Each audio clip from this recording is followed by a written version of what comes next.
ನರೇಂದ್ರ ಮೋದಿ. ತಾವೆಲ್ಲರೂ ಅತ್ಯಂತ ಕಾತುರದಿಂದ ಕಾಯ್ತಿರುವಂತಹ ಕ್ಷಣ ಆಗಮಿಸಿದೆ.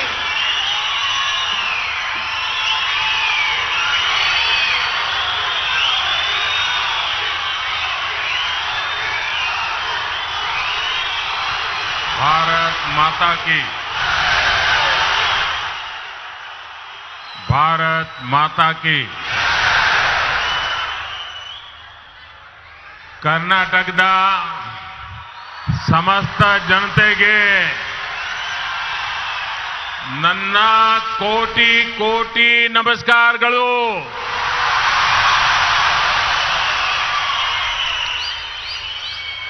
मंच पर विराजमान पूज्य स्वामी जी, कर्नाटका के गवर्नर श्री थावरचंद गहलोत जी, यहां के लोकप्रिय मुख्यमंत्री श्री बसवराज बोम्मई जी, पूर्व मुख्यमंत्री श्रीमान येदियुरप्पा जी, केंद्रीय मंत्रिमंडल के मेरे सहयोगीगण, राज्य सरकार के मंत्री, सांसदगण, विधायकगण, अन्य सभी महानुभाव और विशाल संख्या में पधारे हुए मेरे प्यारे भाइयों और बहनों,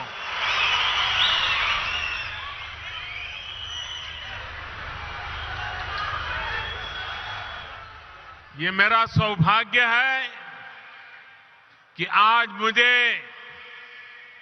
बेंगलुरु में एक बहुत विशेष दिन पर आने का अवसर मिला है. आज कर्नाटका की, देश की दो महान संतानों की जन्म जयंती है. संत कनकदास जी ने हमारे समाज को मार्गदर्शन दिया, तो उनके ओवावाज ने हमारे गौरव, हमारी संस्कृति की सुरक्षा के लिए योगदान किया. मैं इन दोनों विभूतियों को पुनः एक बार नमन करता हूं. साथियों, आज इन महान विभूतियों को सम्मान देते हुए हम बेंगलुरु के कर्नाटका के विकास और विरासत दोनों को सशक्त कर रहे हैं. आज कर्नाटका को पहली made in India Vande Bharat train मिली. ये ट्रेन चेन्नई, देश की स्टार्टअप कैपिटल बेंगलुरु और धरोहरों के शहर मैसूरू को आपस में जोड़ती है.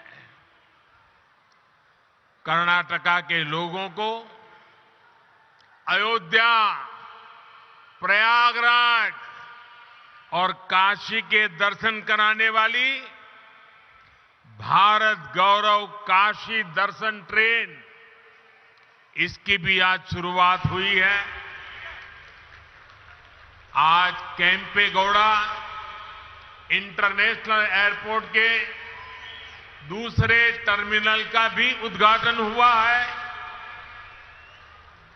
मैंने सोशल मीडिया पर एयरपोर्ट के नए टर्मिनल की कुछ तस्वीरें पोस्ट की थी और आज वहां जाकर लगा कि नया टर्मिनल तस्वीरों में जितना सुंदर दिख रहा है उससे भी ज्यादा भव्य है, आधुनिक है. ये बेंगलुरु के लोगों की बहुत पुरानी मांग थी, जो अब हमारी सरकार पूरा कर रही है. साथियों, मुझे नाड़ प्रभु केम्पे गौड़ा जी की 108 फीट की प्रतिमा के अनावरण और उनके जलाभिषेक का भी अवसर मिला। नाड़ प्रभु केम्पे गौड़ा की ये विशाल प्रतिमा हमें भविष्य के बेंगलुरु, भविष्य के भारत के लिए निरंतर समर्पित भाव से मेहनत करने की प्रेरणा देगी।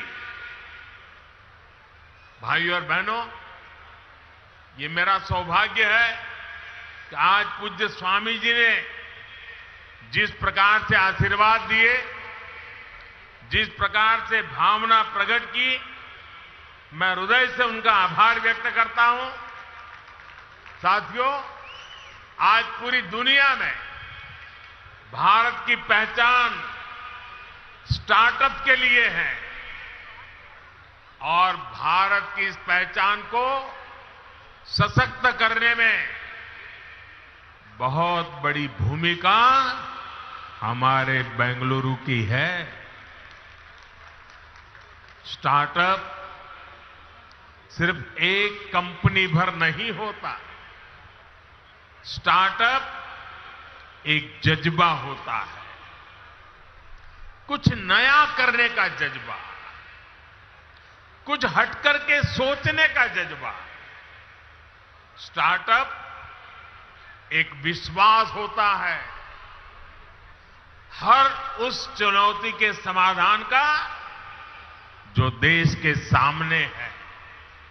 इसलिए बेंगलुरु एक स्टार्टअप स्पिरिट का प्रतिनिधित्व करता है।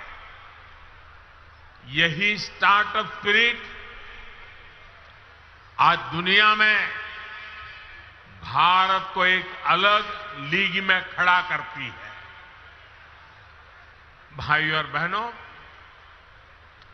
आज यहां जो कार्यक्रम हो रहा है, ये भी बेंगलुरु की इसी युवा स्पिरिट का प्रतिबिंब है। आज शुरू हुई वंदे भारत एक्सप्रेस भी सिर्फ एक नई ट्रेन नहीं है, बल्कि ये नए भारत की नई पहचान है। 21वीं सदी में भारत की रेलवे कैसी होगी, ये उसकी झलक है। वंदे भारत एक्सप्रेस इस बात का प्रतीक है कि भारत अब रुक रुक चलने वाले दिनों को पीछे छोड़ चुका है। भारत अब तेज दौड़ना चाहता है और इसके लिए हर संभव प्रयास कर रहा है। साथियों, आने वाले 8-10 सालों में हम भारतीय रेल के कायाकल्प का लक्ष्य लेकर चल रहे हैं। 400 से ज्यादा नई वंदे भारत ट्रेनें, विस्टाडोम कोचेज भारतीय रेल की नई पहचान बनने वाले हैं। मालगाड़ियों के लिए डेडिकेटेड फ्रेट कॉरिडोर, ट्रांसपोर्टेशन की गति बढ़ाएंगे और समय भी बचाएंगे। तेजी से हो रहा ब्रॉडगेज परिवर्तन का काम नए नए क्षेत्रों को रेलवे के मैप पर लेकर आ रहा है और इन सब के बीच आज देश अपने रेलवे स्टेशनों को भी आधुनिक बना रहा है। आज आप बेंगलुरु के सर एम विश्वेश्वरैया जी के रेलवे स्टेशन जाते हैं तो एक अलग ही दुनिया का अनुभव होता है। हमारा लक्ष्य देश के बड़े रेलवे स्टेशनों को इस प्रकार आधुनिक बनाने का है। इसी सोच के साथ यहां कर्नाटका में भी बेंगलुरु कैंटोनमेंट यशवंतपुर रेलवे स्टेशनों का भी कायाकल्प किया जा रहा है।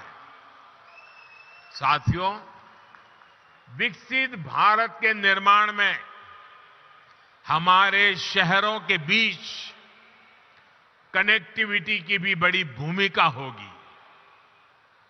देश में एयर कनेक्टिविटी का ज्यादा से ज्यादा विस्तार हो, हमारे एयरपोर्ट्स का विस्तार हो, ये आज समय की मांग है।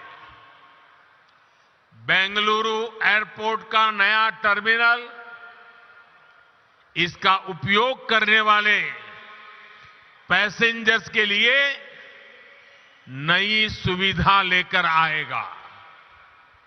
आज भारत दुनिया में एयर ट्रैवल के सबसे तेजी से बढ़ने वाले मार्केट में से एक है। जिस तरह देश आगे बढ़ रहा है, उसी तरह एयरपोर्ट्स पर पैसेंजर्स की संख्या भी बढ़ रही है। इसलिए हमारी सरकार देश में नए एयरपोर्ट्स का भी निर्माण करा रही है। 2014 से पहले देश में 70 के आसपास एयरपोर्ट थे, 70। अब इनकी संख्या 140 से ज्यादा हो गई है, डबल। बढ़ते हुए ये एयरपोर्ट्स हमारे शहरों का बिजनेस पोटेंशियल बढ़ा रहे हैं, नौजवानों के लिए नए अवसर भी बना रहे हैं। साथियों, आज पूरी दुनिया में भारत में निवेश के लिए जो अभूतपूर्व विश्वास बना है, उसका बहुत बड़ा लाभ कर्नाटका को भी मिल रहा है।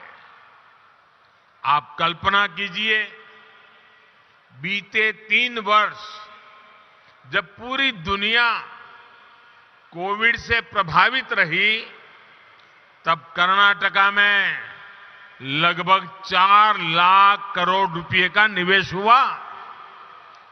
पिछले वर्ष एफडीआई को आकर्षित करने में कर्नाटका देश में अग्रणी रहा है।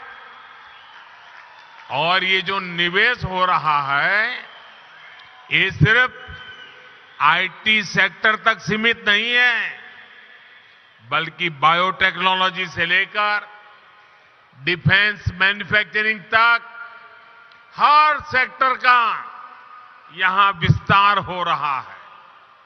देश में एयरक्राफ्ट और स्पेसक्राफ्ट इंडस्ट्री में 25% हिस्सेदारी ये हमारे कर्नाटका की है। देश की सेना के लिए जो एयरक्राफ्ट और हेलीकॉप्टर हम बना रहे हैं, उसमें से लगभग 70% यही बनते हैं। देश में इलेक्ट्रिक व्हीकल मैन्युफैक्चरिंग में भी कर्नाटका बहुत आगे है। आज फॉर्च्यून 500 कंपनियों में से 400 से अधिक कंपनियां कर्नाटका में काम कर रही है। और ये लिस्ट लगातार बढ़ रही है। ये सब कुछ इसलिए हो रहा है क्योंकि आज कर्नाटका डबल इंजन की ताकत से चल रहा है। भाइयों और बहनों, आज बात चाहे गवर्नेंस की हो या फिर फिजिकल और डिजिटल इंफ्रास्ट्रक्चर के निर्माण की, भारत एक अलग ही लेवल पर काम कर रहा है। आज पूरी दुनिया हैरान होती है जब भारत के डिजिटल पेमेंट भीम यूपीआई के बारे में सुनती है। क्या 8 वर्ष पहले ये कल्पना करना भी संभव था? Made in India, 5G technology, क्या ये सोचा भी जा सकता था? इन सब में बेंगलुरु के युवाओं की, यहां के प्रोफेशनल्स की बहुत बड़ी भूमिका है। 2014 से पहले के भारत में ये चीजें कल्पना से परे थी। इसका कारण ये है कि तब जो सरकारें थी उनकी सोच ही पुरानी थी। पहले की सरकारें स्पीड को लग्जरी तो स्केल को रिस्क मानती थी। हमने ये धारणा बदल दी है। हम स्पीड को भारत की आकांक्षा मानते हैं और स्केल को भारत की ताकत मानते हैं। इसलिए आज भारत पीएम गति शक्ति नेशनल मास्टर प्लान के तहत देश में इंफ्रास्ट्रक्चर का विकास कर रहा है। हम सभी साक्षी हैं कि कैसे अतीत में इंफ्रास्ट्रक्चर के निर्माण में सबसे बड़ी समस्या तालमेल की रहती थी। जितने ज्यादा विभाग, जितनी ज्यादा एजेंसियां, उतनी ही देरी निर्माण में होती थी। इसलिए हमने तय किया कि सबको एक प्लेटफॉर्म पर लाया जाए। आज पीएम गति शक्ति नेशनल मास्टर प्लान के तहत 1500 से ज्यादा लेयर्स भी हैं। डेटा विभिन्न एजेंसियों को सीधे उपलब्ध हो रहा है। आज केंद्र और राज्य सरकारों के दर्जनों मंत्रालय, दर्जनों विभाग इस प्लेटफॉर्म से जुड़ चुके हैं। आज देश नेशनल इंफ्रास्ट्रक्चर पाइपलाइन के तहत इंफ्रा पर लगभग 110 लाख करोड़ रुपए के निवेश का लक्ष्य लेकर चल रहा है। देश में ट्रांसपोर्ट के हर माध्यम एक दूसरे से जुड़े, एक दूसरे को सपोर्ट करें। इसके लिए देश का बल, पूरी ताकत मल्टी मॉडल इंफ्रास्ट्रक्चर पर है। कुछ समय पहले ही देश ने नेशनल लॉजिस्टिक पॉलिसी भी लॉन्च की है। ये पॉलिसी देश में ट्रांसपोर्टेशन का खर्च कम करने, ट्रांसपोर्टेशन को इनोवेटिव बनाने में मदद करेगी। साथियों, भारत को विकसित बनाने के लिए फिजिकल इंफ्रास्ट्रक्चर के साथ ही देश के सोशल इंफ्रास्ट्रक्चर का भी मजबूत होना उतना ही आवश्यक है। मुझे खुशी है कि कर्नाटका की डबल इंजन सरकार सोशल इंफ्रा पर भी उतना ही ध्यान दे रही है। बीते 8 वर्षों में देश में गरीबों के लिए 3.5 करोड़ घर बनाए गए हैं। यहां कर्नाटका में भी गरीबों के लिए 8 लाख से ज्यादा पक्के घरों को स्वीकृति दी गई है। जल जीवन मिशन के तहत सिर्फ 3 वर्षों में ही देश में 7 करोड़ से अधिक घरों में पाइप से पानी की सुविधा पहुंचाई गई है। कर्नाटका के भी 30 लाख से ज्यादा ग्रामीण परिवारों तक पहली बार पाइप से पानी पहुंचा है। आयुष्मान भारत योजना के तहत देश के 4 करोड़ गरीबों को अस्पताल में मुफ्त इलाज मिला है। कर्नाटका के भी 30 लाख से अधिक गरीब मरीजों ने ये योजना का लाभ लिया है। मुझे खुशी है कि इन सुविधाओं की सबसे अधिक लाभार्थी हमारी माताएं हैं, हमारी बहनें हैं, हमारी बेटियां हैं। भाइयों और बहनों, आज देश में छोटे किसान हो, छोटे व्यापारी हो, फिशरमैन हो, रेहड़ी पटरी ठेले वाले हो, ऐसे करोड़ों लोग पहली बार देश के विकास की मुख्य धारा से जुड़ रहे हैं। पीएम किसान सम्मान निधि के तहत देश के 10 करोड़ से अधिक किसानों के बैंक खातों में लगभग 2.25 लाख करोड़ रुपए ट्रांसफर किए गए हैं। कर्नाटका के भी 55 लाख से ज्यादा छोटे किसानों को लगभग 11,000 करोड़ रुपए मिल चुके हैं। पीएम स्वनिधि के तहत देश के 40 लाख से अधिक रेहड़ी पटरी ठेले वाले भाई बहनों को आर्थिक मदद मिली है। इसका लाभ कर्नाटका के भी 2 लाख से ज्यादा स्ट्रीट वेंडर्स को हुआ है।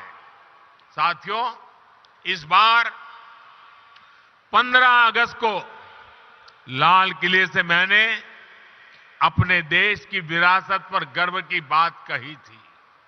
हमारी ये विरासत सांस्कृतिक भी है, आध्यात्मिक भी है। आज भारत गौरव रेल देश के आस्था और आध्यात्म के स्थलों को जोड़ने के साथ ही एक भारत श्रेष्ठ भारत की भावना को भी मजबूत कर रही है। इस वर्ष अब तक देश के अलग अलग हिस्सों के लिए इस ट्रेन की 9 यात्राएं पूरी हो चुकी हैं। शिरडी मंदिर हो, श्री रामायण यात्रा हो, दिव्य काशी यात्रा हो, ऐसी सभी ट्रेनों का यात्रियों को बहुत सुखद अनुभव रहा। आज कर्नाटका से काशी, अयोध्या और प्रयागराज के लिए यात्रा शुरू हुई है। इससे कर्नाटका के लोगों को काशी, अयोध्या के दर्शन करने में मदद मिलेगी।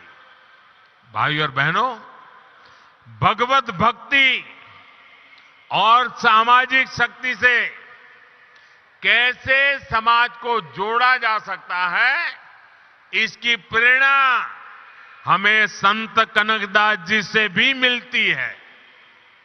एक तरफ उन्होंने कृष्ण भक्ति का रास्ता चुना और दूसरी तरफ कुल कुल कुल वेंदु होड़े दाड़दिरी कहकर उन्होंने जाति के आधार पर भेदभाव को खत्म करने का संदेश दिया।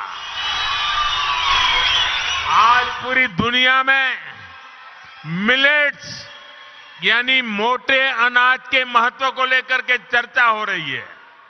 संत कनकदास जी ने उस दौर में ही मिलेट का महत्व स्थापित कर दिया था। उनकी रचना थी राम धान्य चरिते। उन्होंने कर्नाटका में सबसे ज्यादा पसंद किए जाने वाले मिलेट रागी का उदाहरण देते हुए सामाजिक समानता का संदेश दिया था। भाइयों और बहनों, आज हमारा प्रयास है कि बेंगलुरु शहर का विकास वैसे ही हो जैसे नाड़ प्रभु केम्पे गौड़ा जी ने कल्पना की थी। इस शहर की बसावट यहां के लोगों को केम्पे गौड़ा जी की महान देन है। इस बसावट में उन्होंने जिन बारीकियों का ख्याल रखा है वो अद्भुत, अद्वितीय है। सदियों पहले उन्होंने बेंगलुरु के लोगों के लिए कॉमर्स, कल्चर और कन्वीनियंस की योजना तैयार कर दी थी। उनकी दूरदृष्टि का फायदा आज भी बेंगलुरु के लोगों को मिल रहा है। आज व्यापार, कारोबार, उसके रूप रंग भले ही बदल गए हो, लेकिन पेटे आज भी बेंगलुरु की कॉमर्शियल लाइफलाइन बना हुआ है।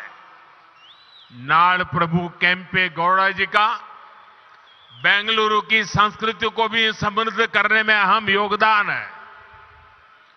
यहां का मशहूर गवि गंगाधरेश्वर मंदिर हो या बसवनगुड़ी इलाके के मंदिर, इनके जरिए केम्पे गौड़ा जी ने बेंगलुरु की सांस्कृतिक चेतना को हमेशा के लिए जीवंत बना दिया।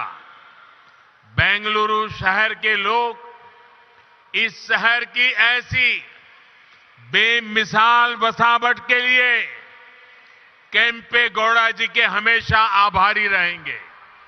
साथियों, बेंगलुरु अंतर्राष्ट्रीय शहर है। इसे हमें अपनी विरासत को संवारते हुए आधुनिक इंफ्रास्ट्रक्चर से समृद्ध करना है। ये सबका प्रयास से ही संभव है। एक बार फिर आप सभी को नए प्रोजेक्ट के लिए मैं बहुत बहुत बधाई देता हूं। पूज्य संतगण ने आकर के आशीर्वाद दिए, मैं उनका आभार व्यक्त करता हूं। और इतनी बड़ी तादाद में उमंग और उत्साह से भरे हुए कर्नाटका के नौजवान, कर्नाटक की माताएं बहनें, यहां का किसान हमें आशीर्वाद दे रहा है। मैं हृदय से आपका बहुत बहुत आभार व्यक्त करता हूं। धन्यवाद। बहुत बहुत धन्यवाद माननीय प्रधानमंत्री जी।